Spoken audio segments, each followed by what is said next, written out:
او د زورور زورور زورور بدي د وکړه د انګریزي توپک پر سنگر زمایانا. علیکم ناظرینو، ستړي مه شئ، ښه یاست، په خیر یاست. زموږ ځوانان د کوټې په ښار کې ځوانان سره غونډ شوي دي. د پښتو څه ټپیز ورته وایي، پښتو کې ډېر کردار دی د ټپو، لکه د کاکړۍ غاړو د ټپو د غزلې د پښتو د ټپې هم ډېر غټ کردار دی په پښتو کې. نو ځوانانو اوس دا خواهش دی چې موږ څه زمزمه وکړو د پښتو د ټپو.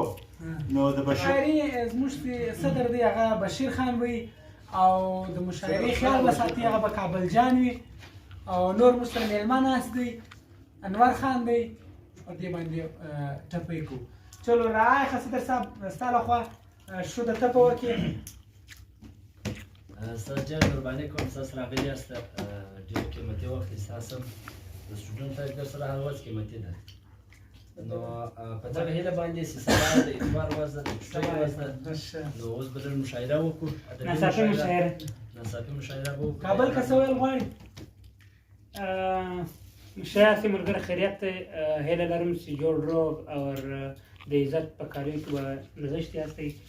نو د اتوار شپه مو ویلې څه د ملګري راغلي وو، میلمانه راغلي وو، د باره د کوزان پوهنتونه ځان مو ویلې څه مشغله به وکړو د پښتنو د پښتو ټپې او د ناڅاپي مشاعره به وکړو. ای سبا به بله او بله او بله ننداره وي، تا به پانسۍ کې ما به جیل ته ورکوي نه.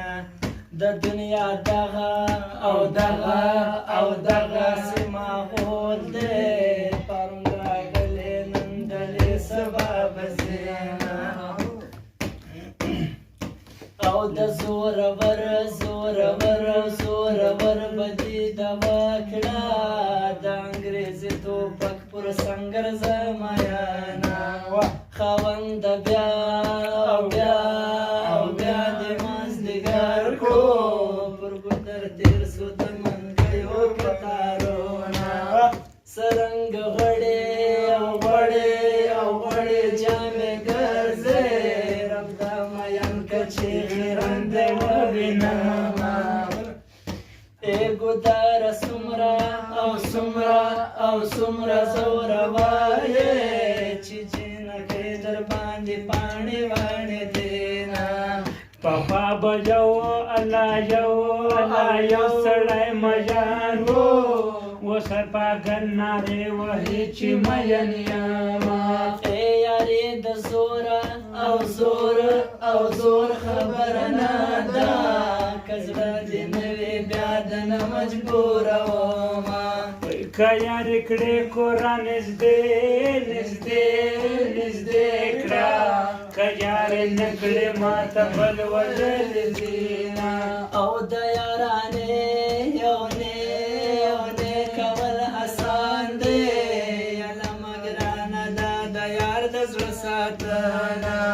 که یارې کړې کور وای که یارې کړې کور را نږدې کړه نږدې کړه نږدې کړه، چې مغالنګسې شدې به درکومه.